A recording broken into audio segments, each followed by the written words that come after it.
پھر اس سے ہم نے رزق بھی کمایا. واہ. تو بہرحال بچوں کو ہینڈ رائٹنگ ان کی بہتر ہونی چاہیے. آج ہم جو رومن میں اردو بھی لکھتے ہیں جی. تو اردو رسم الخط تقریباً ختم ہوتا جا رہا ہے. میں اپنے احباب سے کہتا ہوں کہ پھر موبائل میں آپ کے پاس ایک سہولت ہے کہ آپ وہ ایپ اس میں ڈال لیں جو اردو میں لکھتی ہے. بالکل. کوشش کریں, شروع میں غلطی ہوگی لیکن پھر آپ کی زبان تو محفوظ رہے گی. بالکل. آپ کو املے کا تلفظ کہاں پتہ چلے گا. اور ظاہر ہے جب یہ چیز بچے کے اندر اترتی ہے تو پھر ہماری بات سے بات نکلتی ہے, تو بھی شاعری کا ذوق بھی اس میں آتا ہے کہ بھی کس طرح حرف بولنا ہے, کس طرح اس کو ادا کرنا ہے, کون سے لفظ کو کہاں ترتیب سے پڑھنا ہے. تو یہ ذوق بچے میں بیدار ہوتا ہے, پھر وہ کسی فیلڈ میں بھی جائے. صحیح. تو یہ ہے. آپ میں شاعری کا ذوق کیسے بیدار ہوا؟ ہاں, ہمارے والد صاحب کے پاس ایک گھر میں لائبریری تھی. وہ مطالعے کے شوقین تھے. اس میں شاعری کی کتابیں تو کم تھیں, لیکن میں فطری طور پر شاعری کی طرف راغب تھا. بزم طلبہ کے پروگرام میں ہم جایا کرتے تھے, ریڈیو پاکستان وغیرہ. تو اس میں کہیں بیت بازی کا مقابلہ ہوتا تھا, تو بہت تلاش و جستجو کے بعد بہت سے شعراء کرام کے شعر یاد کرتے تھے, پھر وہاں پڑھتے تھے. وہ اس طرح ڈیولپ ہوا کہ جب یہ شعر کہتے ہیں تو ہمیں بھی کہنا چاہیے. تو پہلی بار کوشش کی, اس میں کامیاب ناکام جو بھی ہوئے, لیکن وہ جراثیم وہیں سے جسم میں, ذہن میں کہ یہ ہمیں شعر کہنا چاہیے. تو گھر والوں میں کوئی ایسا تھا جس کا شعر سے کوئی تعلق ہو, شاعری سے کا ذوق ہو؟ ہاں, بہت دور ہمارے ایک ماموں تھے جو 70 کے عشرے میں بڑے مقبول شاعر تھے, کمال جبل پوری. یعنی بنیادی طور پہ میرا تعلق والدین کا جبل پور سے ہے. یہ مدھیہ پردیش میں ایک بڑا عام شہر ہے. تو وہ یہاں بڑے مقبول شاعر تھے. ان کے کئی غزلیں جو ہیں وہ گائی بھی گئی ہیں, اور آج بھی اگر ہم سنیں تو وہ ہمیں مل جاتی ہیں. تو وہ بتاتے تھے کہ جی ہم مشاعرے میں جاتے ہیں, جاتے ہوں گے بھی نہیں پتہ, لیکن ان کا انتقال بہت جلد ہو گیا. میں 5-7 سال کا تھا, تو ان سے کوئی ایسا ہمیں فائدہ نہیں ہوا. ہاں, یہ ہے کہ ہمارے خاندان میں جبل پور, کمال جبل پوری صاحب ایک شاعر تھے. یہ آپ کے علم میں ہے. صحیح. جب آپ نے شعر گوئی کا آغاز کیا, شعر کہنا شروع کیے, تو گھر والوں میں کس کو سنایا اور کیا رد عمل ملا؟ اصل میں سچی بات یہ ہے کہ میں بہت بڑا شاعر تھا, اور اتنا بڑا شاعر تھا کہ اس زمانے میں وہ جو 20 روپے کی ایک کاپی ملتی تھی تو اس میں نے 2 یا 3 کالم بنائے ہوئے تھے, جی. اور الحمدللہ وہ بھری ہوئی تھی غزلوں سے. بڑے بڑے شاعر کے پاس بھی اتنا کلام نہیں ہوگا جتنا میرے پاس تھا. شاعر تھے بھائی بہت بڑے. ایک بزرگ ہمارے محلے میں رہتے تھے, اللہ ان کی مغفرت فرمائے, آذر نایاب بدایونی صدیقی. صحیح. 4 ٹائم ایم اے تھے, سیکرٹری کے لیول سے ریٹائر ہوئے تھے, رہتے تھے. ایک دن کہیں ان سے بات چیت میں انہوں نے فارسی کا ایک شعر, نہیں اپنی ایک ربائی سنائی. وہ ربائی کو شاعر تھے. تو یوں ہی میرے منہ سے نکل گیا کہ بھائی یہ تو عرفی کا ایک شعر ہے, اس کو آپ نے اردو میں منظوم کیا ہے. تو انہوں نے بڑے حیرت سے مجھے دیکھا. پھر میرے پاس وہ خود تشریف لائے. میری شاپ تھی یہی پبلسٹی کی, اجازت لے کے بیٹھ گئے. کہنے لگے بھی میں نے یہ 10-12 لوگوں کو یہ ربائی سنائی, کسی نے یہ بات نہیں بتائی کہ یہ عرفی کے فلاں, وہ شعر یاد ہے آپ کو؟ میں نے وہ شعر سنا دیا کہ عرفی تم اندیش سے غوغائے رقیباں, آواز سگاں کم نہ کند رزق گدارا. پھر کہنے لگے کہ آپ شعر بھی کہتے ہیں؟ میں نے کہا میں تو بہت بڑا شاعر ہوں, کہتا نہیں ہوں کسی سے. اچھا, ہمیں آپ دکھائیں کبھی. تو کاپی ہم نے ان کو دے دی, اور انہوں نے الٹ پلٹ کے دیکھا اور یہ کہا کہ اگر آپ اجازت دو تو اس کو میں لے جاؤں, ایک نظر دیکھ لوں. میں نے کہا لے جائیے سب. صحیح ہے. وہ آپ کی کاپی لے گئے. تو ناظرین کرام, یہاں ہم جو سلسلہ کلام ہے اسے تھوڑا سا روک رہے ہیں, اسے آگے بڑھائیں گے ایک وقفے کے بعد, اور جانیں گے کہ جب وہ کاپی لے کر گئے اور واپس نور الدین نور صاحب کے پاس آئے تو انہیں کیا کہا. آپ ہمارے ساتھ رہیے.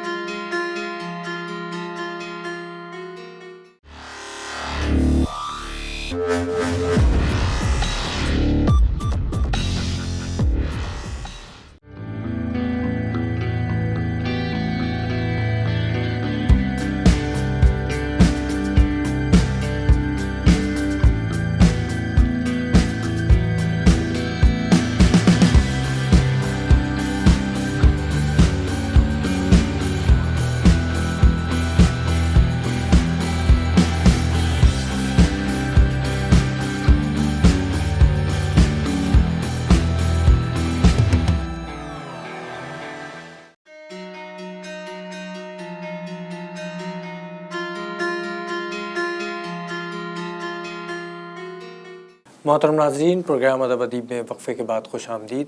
ہمارے ساتھ موجود ہیں معروف شاعر نور الدین نور صاحب۔ وقفے پہ جانے سے پہلے کچھ آپ بتا رہے تھے کہ آپ کی جو بیاض تھی، آپ کی جو کاپی تھی، وہ بزرگ شاعر لے تو گئے۔ وہ محترم آدم نایاب بدایونی صاحب کے حوالے میں نے کی تو وہ لے گئے، اور قریباً ایک ہفتے کے بعد وہ واپس تشریف لائے اور ایک لفافے میں رکھ کر اس کاپی کو لایا اور کہا کہ اس کو آپ گھر لے جا کے دیکھیے۔ صحیح۔ میں نے کہا ٹھیک ہے۔ آپ یقین کریں، گھر لے جا کے میں نے دیکھا تو وہ بلو پین سے لکھی ہوئی تھی، سب ریڈ ہو چکی تھی، یعنی سب کو انہوں نے رد کر دیا، صرف ایک شعر میں انہوں نے دائرہ لگایا۔ صحیح۔ اور جب وہ ایک ہفتے بعد آئے تو کہنے لگے مجھے پتا ہے آپ بہت ناراض ہوں گے۔ میں نے کہا نہیں صاحب، میں تو ناراض نہیں ہوں، لیکن یہ کیا ہے؟ صحیح۔ کہنے لگے بھائی ہر جملہ، ہر فقرہ ہم جو لکھ دیتے ہیں وہ شعر نہیں ہوتا، اس میں وزن کا خیال رکھا جاتا ہے، ردیف ہے، قافیہ ہے، بحر ہے۔ کہ پتہ نہیں کیا کہہ رہے ہیں یہ، میری تو سمجھ میں نہیں آئی بات۔ ہاں کہنے لگے یہ ایک شعر تم نے کہا ہے، تو اس شعر کو میں اپنا پہلا شعر کہتا ہوں، میں سنا دیتا ہوں آپ کو۔ اس شعر جس پر انہوں نے نشان لگایا وہ یہ تھا کہ یاد تیری عذاب جاں ہے بہت، واہ۔ یاد تیری عذاب جاں ہے بہت، عذاب جاں ہے بہت، آگ تھوڑی مگر دھواں ہے بہت۔ واہ واہ واہ واہ، کیا کہ تو اس کو انہوں نے کہا، کہنے لگے یہ شعر آپ نے کیسے کہہ لیا؟ کہنے لگے جیسے سارے کہیں۔ کہنے لگے اس کو آپ ایک کاپی میں اوپر لکھیں اور اسی کی طرح اور شعر کہیں، 5 6 7 کہیں، زیادہ نہیں، میں پھر آؤں گا دیکھوں گا۔ تو ان کی بڑی مہربانی اور توجہ کہ پھر تھوڑا سا شعور پیدا ہوا، اور اگر اس کو ہم شمار کریں تو 89 سے سمجھ لیں ہم باقاعدہ ہم نے تھوڑا سا شعر کہنا شروع کیا ہے۔ واہ۔ جیسے آپ نے ابھی ذکر کیا کہ آپ کو ایک استاد میسر آئے اور محلے ہی میں آپ کو یہ موقع ملا کہ ان سے اصلاح لی جائے۔ اب ہم دیکھتے ہیں کہ یہ سلسلہ تھوڑا سا مفقود ہو رہا ہے، اور کوئی نوجوان کسی استاد کی طرف ایک تو جاتا نہیں ہے، اور اگر کوئی اس کو اصلاح بھی دے تو وہ اسے قبول نہیں کرتا۔ آپ اس کو کس طرح دیکھتے ہیں؟ اصل میں سوشل میڈیا کا دور ہے، ہر آدمی جو لائن لکھ لیتا ہے وہ سمجھتا ہے کہ یہ حرف آخر ہے۔ ایسا نہیں ہے، بلکہ اس کی کوشش یہ ہوتی ہے کہ فوری طور پر اس کو میں مشتہر بھی کر دوں، یعنی 10 20 50 100 جو میرے لوگ ہیں ان تک پہنچ جائے۔ اس سے غرض نہیں ہوتی کہ اس پر کون کیا کہے گا۔ اچھا، جن لوگوں تک پہنچتی ہے وہ سوائے تعریف و توصیف کی کچھ نہیں کرتے، جی۔ تو وہ بیچارہ مارا جاتا ہے اس میں۔ ہمارے یہاں یہ ہے کہ اساتذہ اکرام ضروری ہیں ہر کام کے لیے۔ یہ شعری نزاکتیں آپ کو سیکھنی پڑیں گی، شعر آپ کہتے رہیں۔ دیکھیں، بہت قدیم شعراء میں میر سوس تھے، انہوں نے شعر کہا، ایک شعر کہا اور شعر لے جا کے استاد کو دکھایا۔ شعر یہ تھا کہ تڑپنے کی اجازت ہے نہ فریاد کی ہے، تڑپنے کی اجازت ہے نہ فریاد کی ہے، یوں ہی مر جاؤں یہ مرضی میرے صیاد کی ہے۔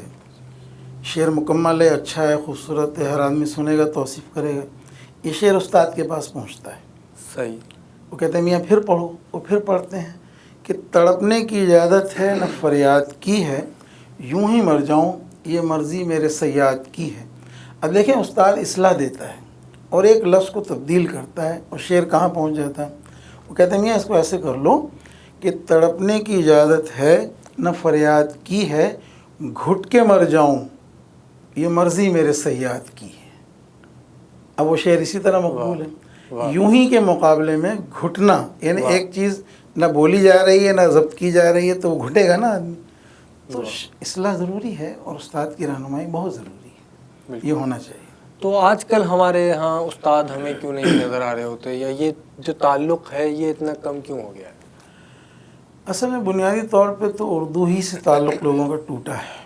پہلے اردو پڑھنا لکھنا تقریباً اب مفقود ہی ہو گیا ہے، بلکہ جو لوگ اردو لکھتے بھی ہیں تو وہ رومن میں لکھتے ہیں۔ اچھا، اب ان میں سے کچھ لوگ جب شعر کی طرف راغب ہوتے ہیں تو وہ یہ سمجھتے ہیں چونکہ دوسرے لوگوں کے مقابلے میں ایک کوئی بہتر جملہ فقرہ کہہ رہا ہوں تو میں شاعر ہوں، مگر ایسا ہے نہیں۔ اساتذہ کو دکھانا بہت ضروری ہے۔ ہم اپنے استادوں سے سنتے تھے، اچھا بعد میں پھر میں نے اعجاز رحمانی صاحب کی شاگردی اختیار کی باقاعدہ، اور ان کے بڑے احسانات ہیں عروشناس کرانے میں، متعارف کرانے میں، پڑھنے کی تحسین کرنے میں، اور کس طرح پڑھا جائے۔ مشاعرے کو کس طرح اپنے حق میں، وہ بہرحال سب ٹیکنکس وغیرہ وہ لوگ بتاتے رہتے تھے. تو اساتذہ بہت ضروری ہے. کوئی بھی کام آپ سیکھتے ہیں اس میں بغیر استاد کے آپ کام کریں گے تو آپ غلطیاں کریں گے. لیکن یہ چونکہ زبان و بیان کا معاملہ ہے تو اس میں بہت ضروری ہے. شعر کہنے کے لیے عروض جاننا کتنا ضروری ہے؟ نہیں، عروض اتنا ضروری نہیں ہے لیکن غیر ضروری بھی نہیں. آدمی فطری طور پر اگر اس کا رجحان ہو اور اس کے اندر ایک صلاحیت اللہ نے دی ہے جی اور وہ اس کو استعمال کر لیتا ہے، جیسے بہت سے لوگ اچھے کھلاڑی ہوتے ہیں، بالکل. اچھے فٹ بالر ہوتے ہیں، اچھے کرکٹر ہوتے ہیں، اچھے باسکٹ بال کے، لیکن انہیں کسی استاد کی رہنمائی چاہیے ہوتی ہے. مشاعرہ پڑھنے کے بھی کچھ کیا خاص آداب ہوتے ہیں؟ کوئی طریقہ کار ہوتا ہے؟ بالکل ہوتے ہیں. وہ ایسا ہے کہ مشاعرہ ہو یا عام گفتگو ہو، جو سامعین آپ کے سامنے بیٹھے ہیں آپ کو ان کے ذوق کا، ان کی ذہنی سطح کا خیال رکھتے ہوئے اپنی بات کو کہنا ہوگا، چاہے وہ شعر میں ہو یا نثر میں ہو. اگر آپ ایسا نہیں کہیں گے تو آپ شعر تو سنا جائیں گے، نثر بھی بول جائیں گے، صحیح. لیکن وہ گزر جائے گا. صحیح. تو اساتذہ کے پاس یہ ہوتا تھا. میں آپ کو بتاؤں، استاد قمر جلالوی ہمارے اعجاز رحمانی صاحب کے استاد تھے. جی. وہ زمانہ سے اچھا تھا، سستا تھا، عام سا زمانہ تھا. تو وہ یہاں لالو کھیت میں ایک 420 ہوٹل ہے، وہاں رہا کرتے تھے. بجلی وغیرہ تو ہوتی نہیں تھی. تو عموماً شعراء اور آپ بھی شاید اور میں بھی گنگنا کے شعروں کو وضع کرتے ہیں اور اس کو تحریر کر لیتے ہیں. تو اس سے تھوڑا سا اندازہ ہو جاتا ہے کہ بھی ہم صحیح سمت میں جا رہے ہیں یا نہیں. تو وہ اپنی چارپائی پر، اس زمانے میں باہر سونے کا رواج تھا، بجلی نہیں ہوتی تھی. تو وہ ایک غزل کسی مشاعرے کے لیے گنگنا رہے تھے. اتفاق سے کوئی صاحب گزرے وہاں سے اور ان کے ذہن میں پتہ نہیں کیا آیا کہ وہ بیٹھ گئے اور انہوں نے وہ پوری غزل جو وہ ترنم سے گنگنا کر ایک اگلے مشاعرے کے لیے تیار کر رہے تھے لکھ لی. صحیح. یہ ایک بڑا دلچسپ واقعہ ہے. اور چلے گئے. مشاعرہ منعقد ہوا، وہ صاحب بھی وہاں پہنچ گئے صحیح. اور تعارف کرایا کہ میں نیا شاعر ہوں اور غزل پیش کرنا چاہتا ہوں. دعوت دے دی گئی. صدارت استاد قمر جلالوی کی تھی. پہلا شعر انہوں نے پڑھا، استاد چونکے، غزل نکالی تو وہی شعر. اب وہ ذہن دوڑا رہے ہیں کہ میں نے کسی کو سنائی نہیں، کسی سے تذکرہ نہیں کیا، اس کے پاس کیسے صحیح. دوسرا اور ظاہر ہے یہ بھی یاد نہیں ہوگا کہ کوئی آیا تھا وہاں. انہیں کیا پتا، وہ تو بیچارے اپنے جب آدمی تخلیق کی عمل سے گزر رہا ہوتا ہے تو ایک خاص کیفیت ہوتی ہے، اگر آپ جانتے ہیں بہتر اسے دنیا و مافیا کا اتنا پتہ نہیں ہوتا، وہ اپنی دھن میں اپنا کام کر رہا ہوتا ہے. اب اسے آپ القاء کہہ لیں یا جو بھی کہہ لیں، ہوتا ہے، ہر شاعر کے ساتھ ہوتا ہے. تو جب دوسرا شعر پڑھا اس نے تو استاد اور سیدھے ہو کے بیٹھے. پھر غزل کو غرض یہ کہ اس نے 7 شعر پڑھ دیے. صحیح. پھر کہا کہ صاحب مجھے مشاعرے کی اطلاع ذرا دیر سے ملی تھی تو میں مقطع نہیں کہہ سکا، اور یہ کہہ کہ وہ چلے گئے. ان کو بٹھایا گیا. استاد نے کہا کہ نہیں تم بیٹھو. اب استاد تو پھر استاد ہوتے ہیں. انہوں نے وہیں، ظاہر استاد آخر میں پڑھتے ہیں، فی البدی غزل کہی اسی زمین میں. پھر وہ غزل سنائی.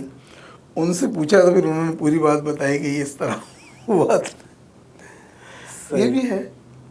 واہ واہ. آج ایسا سامع کہاں چلا گیا ہے، اور ہم دیکھتے ہیں کہ مشاعرہ جو ہے وہ ایک تربیت کا سامان بھی ہوا کرتا تھا، اور اس میں سامع کی تربیت بھی ہوا کرتی تھی. نشست و برخاست کی تربیت ہوا کرتی. اب دیکھا ہے کہ جو شعراء ہیں وہ مشاعرے میں جو کلام سنا رہے ہیں وہ بہت اسی سطح کا کلام ہے جس سطح کا سامع ہے، یا اس سے بھی کم سطح پہ اترنا چاہ رہے ہوتے ہیں. اس کو آپ کس نظر سے؟ ہاں، بلکہ افسوسناک صورتحال یہ ہے کہ اب داد دینے کے بجائے تالیاں بجائی جاتی ہیں. جی. یہ ایک بڑا افسوسناک ہے، لیکن اب اسی کو رواج دے دیا گیا ہے. مشاعرے کا ایک خاص اسلوب ہوتا ہے، ایک خاص انداز ہوتا ہے. بہرحال اب وہ تبدیل ہو رہا ہے. ابھی پچھلے دنوں میں ایک مشاعرے میں تھا، قیصر وجدی نے اس کا اہتمام کیا تھا. انہوں نے ایک بہت بڑی تبدیلی وہاں یہ کی کہ صاحب صدر اور مہمان خصوصی کو سب سے پہلے پڑھوایا اور کہا یہ کہ جی میں یہ تبدیلی لانا چاہتا ہوں، اور جب صدر پڑھتے ہیں، مہمان خصوصی پڑھتے ہیں تو مشاعرہ خالی ہوتا ہے، کوئی سننے والا نہیں ہوتا. تو سب سے پہلے یہ لوگ پڑھیں گے تاکہ وہ تقدیم و تاخیر کا معاملہ ختم ہو جائے. یہ بھی ایک چیز ہوئی. صحیح. تو اب تجربات ہو رہے ہیں. تو ان تجربات مشاعرہ نہیں ہو رہا ہے، بہرحال تجربات ہو رہے ہیں. صحیح صحیح. ان تجربات کو آپ کیسے دیکھتے ہیں جو مشاعرے میں ہم لوگ کر رہے ہیں کہ اب پہلے بھی ظاہر ہے کہ بیٹھ کر فرشی نشستوں میں شعر سنا جاتا تھا, اب کھڑے ہو کر سنایا جا رہا ہے, اور پھر یہی ساری چیزیں اس میں آ گئی ہیں. دیکھیں اور میں آپ سے عرض کروں کہ میں یا اکثر لوگ جب مشاعرہ سننے جاتے تھے تو کاغذ قلم لے کے جاتے تھے اہتمام کے ساتھ, اور ان شعراء کو سنتے تھے جو اچھے شعراء اور ان کے کلام کو ساتھ لے کر آتے تھے. میں بڑی تیزی سے لکھنے والا تھا. یہ جو ساکران شعر قائد کے مشاعرے ہیں, میں نے اکثر مشاعرے پورے لکھے ہیں, اور احباب پھر مجھ سے لیتے تھے وہ, یعنی میں تیزی سے لکھ سکتا تھا. شعر پڑھا جا رہا ہے اور میں یعنی ہم پورا مشاعرہ لکھ کر لے آتے تھے. واہ, ایک ذوق ہوتا تھا. اب وہ لکھنے کا رجحان تو ہے ہی نہیں, حتیٰ کہ شاعر جو ہے وہ بھی بیچارہ موبائل میں دیکھ کے پڑھ رہا ہے. تو اب ہے سلسلہ.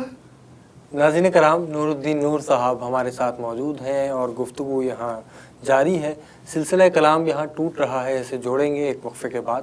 آپ ہمارے ساتھ رہیے.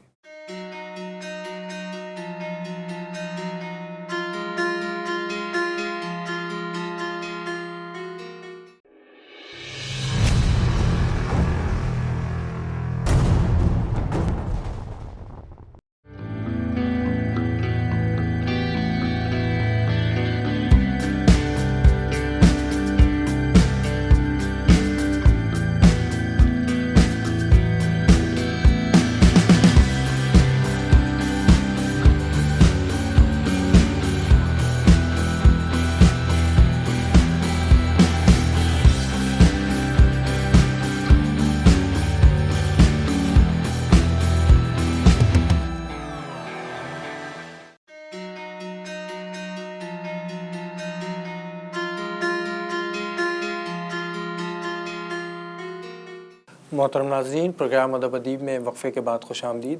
ہمارے ساتھ موجود ہیں معروف شاعر نور الدین نور صاحب. نور الدین نور صاحب بہت اچھی غزل بھی کہتے ہیں, نعت بھی کہتے ہیں, اور بہت اچھے ترنم میں وہ سناتے بھی ہیں. تو گفتگو تو ان سے ہوتی رہے گی, لیکن میں چاہوں گا کہ کوئی نعت ہمارے ناظرین کے سامنے پیش کریں. نعت کے حوالے سے بھی ہمیں تھوڑی سی گفتگو کر لینی چاہیے. ضرور. بہت کم لوگوں کے علم میں ہے کہ نعت جو ہے سب سے پہلے حضرت ابو طالب نے کہی. وہ اس طرح کہ حضور اکرم صلی اللہ علیہ وسلم ظاہر ہے بمشکل 2 ماہ کے ہوں گے یا 50 دن کے, تو یمن کا ایک حاکم تھا, وہ خانہ کعبہ کو ڈھانے کے لیے آیا, ابرہہ اشرم. جی. تو اس وقت جو قریش مکہ تھے وہ بڑے پریشان, اور ان بتوں کے ہوتے ہوئے بھی وہ کہتے تھے کہ یہ ہمارا کچھ نہیں کر سکتے. تو نبی کریم صلی اللہ علیہ وسلم پیدا ہوئے تھے, 50 دن کے تھے, تو یہی ان کے چچا ابو طالب ان کو لے کر گئے اور عین کعبے کے درمیان کھڑے ہو کر اپنے ہاتھوں پر ان کو اٹھا لیا اور اللہ سے دعا کی اور نعت کہی, اور یہ کہا کہ تیری طرف سے جو سب سے آخری تحفہ ہمارے پاس آیا وہ یہ ہے, ہم اس کا واسطہ دیتے ہیں کہ یہ جو تیرے گھر کو ڈھانے آیا ہے اس کا ہم کچھ نہیں بگاڑ سکتے, تو ہم پر اپنا فضل و کرم فرما. تو اس میں 5-7 اشعار ہیں, وہ ملتے ہیں البدایہ والنہایہ کتاب میں. تو اس حوالے سے نعت کے پہلے شاعر تو حضرت ابو طالب ہیں. پھر اس کے بعد سلسلہ چلا. بر صغیر میں اور خاص طور پہ پاکستان میں ضیاء الحق صاحب کے بعد آنے کے بعد نعت کو ذرا زیادہ فروغ ملا. اور باقاعدہ پہلے یہ ہوتا تھا کہ شاعر رسماً تکلفاً ایک آدھ نعت کہہ لیتے تھے اور اس طرف آنے کو ذرا اچھا نہیں خیال کرتے تھے, بلکہ نعت کو وہ صنف سخن میں شمار نہیں کرتے تھے. لیکن پھر جب یہ سلسلہ چلا تو اب الحمدللہ سینکڑوں شعراء ہیں جن کے نعتیہ مجموعے ہیں, باقاعدہ مصرع طرح دے کے نعت کہلوائی جاتی ہے, کہی جاتی ہے. میں نے بھی اسی طرح شروع کیا. سب سے پہلے نعت ہمارے یہاں ڈاکٹر جمیل عظیم آبادی صاحب ہوتے تھے, وہ ہر ماہ ایک مصرع دیتے تھے جس میں نعت کہی جاتی تھی اور وہ نعت وہاں پڑھی جاتی تھی. تو انہی کے ایک مصرع طرح پر نعت ہے, میں پیش کر دیتا ہوں. ضرور عطا. 4 مصرع پہلے کہ جب ایک شاعر نعت کہہ رہا ہوتا ہے تو اس کی کیا کیفیت ہوتی ہے کہ جب کبھی نعت نبی کہنے پہ اکساتا ہے دل, جب کبھی نعت نبی کہنے پہ اکساتا ہے دل, بند ہو جاتی ہیں آنکھیں راہ دکھلاتا ہے دل, اور ہے انہی کے نام نامی سے قرار جسم و جاں, ہے انہی کے نام نامی سے قرار جسم و جاں، دل کو سمجھاتا ہوں میں اور مجھ کو سمجھاتا ہے دل۔ سبحان اللہ۔ نعت کا مطلب عطا کہ یہ عالم ہوا ذکر خیر البشر سے، یہ عالم ہوا ذکر خیر البشر سے، اجالے برسنے لگے بام و در سے، اجالے برسنے لگے بام و در سے۔ ایک مطلب اس میں اور ہے کہ گزرتے تھے سرکار میرے جدھر سے گزرتے تھے سرکار میرے جدھر سے، نہ جاتی تھی خوشبو کبھی راہ گزر سے، نہ جاتی تھی خوشبو کبھی راہ گزر سے۔ اور شعر ہے کہ بڑا معجزہ ہے یہ سیرت کا ان کی، بڑا معجزہ ہے یہ سیرت کا ان کی، ہمیں واقفیت ہوئی خیر و شر سے، ہمیں واقفیت ہوئی خیر و شر سے۔ اور ایک شعر ہے کہ ہر ایک بات کو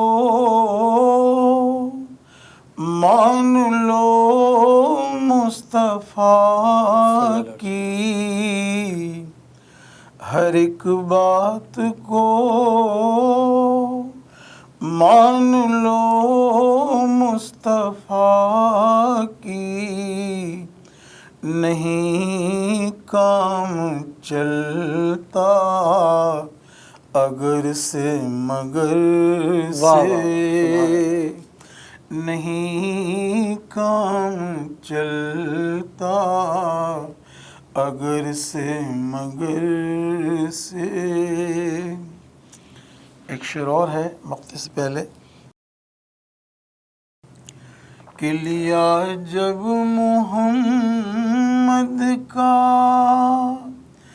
اس میں گرامی لیا، جب محمد کا اس میں گرامی،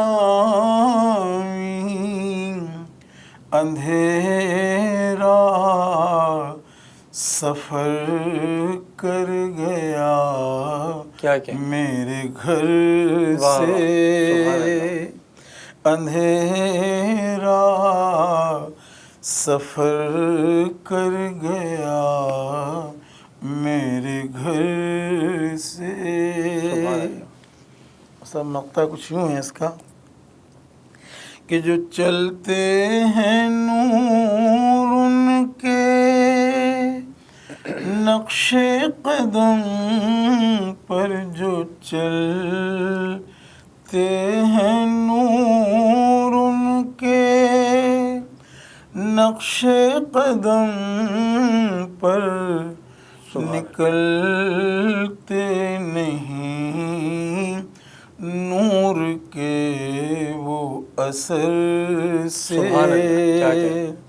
نکلتے نہیں نور کے وہ اثر سے، سبحان اللہ، یہ عالم ہوا ذکر خیر البشر سے، اجالے برسنے لگے بامدر سے۔ سبحان اللہ، کیا کہنے۔ ہم نے دیکھا کہ اردو میں جو نعتیں کہی گئیں زیادہ تر غزل کی حیت میں کہی گئی ہیں، اور آپ نے بھی جو نعت ابھی پیش کی وہ غزل کی حیت میں ہے۔ کیا نظم کی حیت میں بھی آپ نے کوئی نعت کہی؟ نہیں، میں نے نعت تو نہیں کہی، اور جو لوگ کہتے ہیں وہ بڑا کام کرتے ہیں۔ میں سمجھتا ہوں کہ چونکہ غزل ہماری شاعری کا بنیادی حوالہ ہے، اور غزل کے پیٹرن میں جو نعت کہی جاتی ہے اس کا ابلاغ نظم کے مقابلے میں زیادہ بہتر ہوتا ہے۔ لوگ کہتے ہیں اور لوگوں نے کہی ہیں، لیکن میں ایسا کوئی تجربہ نعت کے حوالے سے نہیں کر سکا۔ صحیح، ویسے آپ نظمیں ہاں، کہتے ہیں، نظم کہی ہے۔ تو آپ کو اظہار کے لیے کون سی صنف موزوں لگی زیادہ؟ میں تو غزل کو ہی بہتر سمجھتا ہوں، اس لیے کہ اب اس وقت کا جو شاعر ہے اس کو معاشی جدوجہد بھی کرنی ہے، معاشرتی اقدار کو بھی نبھانا ہے، اپنے گھر گرہستی کو بھی دیکھنا ہے، تو یہ ایک ایسا میڈیم ہے کہ بآسانی کہا جا سکتا ہے، اور اس کے لیے بہت کم وقت میں بھی کام ہو جاتا ہے۔ صحیح، نظم کے لیے اور نثر کے لیے باقاعدہ جم کے بیٹھنا پڑتا ہے۔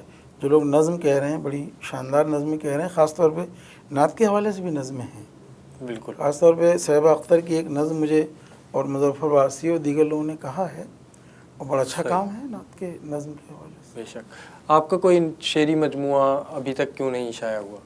نہیں، وہ بالکل موجود ہے، اور اگر وہ شائع ہو تو مہینے ڈیڑھ مہینے کی بات ہے، لیکن کچھ ہمارا تساہل ہے، کچھ جو احباب ہیں ان کا اصرار کچھ دھیما پڑ جاتا ہے، تو 2 شعری مجموعے، یعنی ایک ہمارا حمد کا اور نعت کا مجموعہ ہے انشاءاللہ، جس کا نام ہے نور علی نور، یعنی اس میں حمدیں بھی ہیں اور نعتیں بھی ہیں، تیار ہیں۔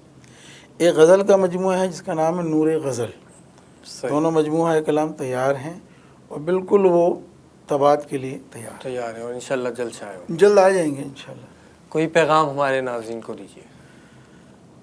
دیکھیں، اردو ہے اصل میں ہمارا حوالہ، اگر ہم اردو کو ساتھ لے کر چلیں گے، اپنی آنے والی نسل کو اردو بولنا، اردو لکھنا، اردو پڑھنا سکھائیں گے تو ہماری تہذیب بھی قائم رہے گی اور یہ زبان بھی قائم رہے گی، اور شاید ہمیں کہیں یاد بھی کیا جائے، ورنہ جن لوگوں کی زبانیں مر جاتی ہیں وہ قومیں بھی پھر مر جاتی ہیں۔ اردو بہرحال ہمارا حوالہ ہے، اس کو مضبوطی سے تھامنا چاہیے، چاہے وہ آپ موبائل کی شکل میں بات کریں یا تحریری شکل میں بات کریں۔ خاص طور پہ ہم جب چھوٹے تھے تو خطاطی بچوں کو سکھائی جاتی تھی کہ ان کی اردو رائٹنگ اچھی ہو، اب یہ سلسلہ نہیں ہے لیکن اس کو شروع کرنا چاہیے۔ صحیح، بہت شکریہ کہ آپ تشریف لائے۔ ناظرین کرام، اپنی زبان سے رشتہ استوار کیجیے، اور زبان ہی آپ کی شناخت کا ایک بہت اہم حوالہ ہوتی ہے، اور یہ آپ کو اظہار کے مواقع فراہم کرتی ہے۔ زبان سے جڑیے، ادب سے جڑیے، اور لکھیں، پڑھیں اور لوگوں میں خیر بانٹیں۔ آج آپ نے محترم نور الدین نور صاحب سے ملاقات کی، اور ان کی گفتگو سے آپ نے کئی پیغامات بھی اخذ کیے ہوں گے، ان کی آپ نے نعت بھی سماعت کی۔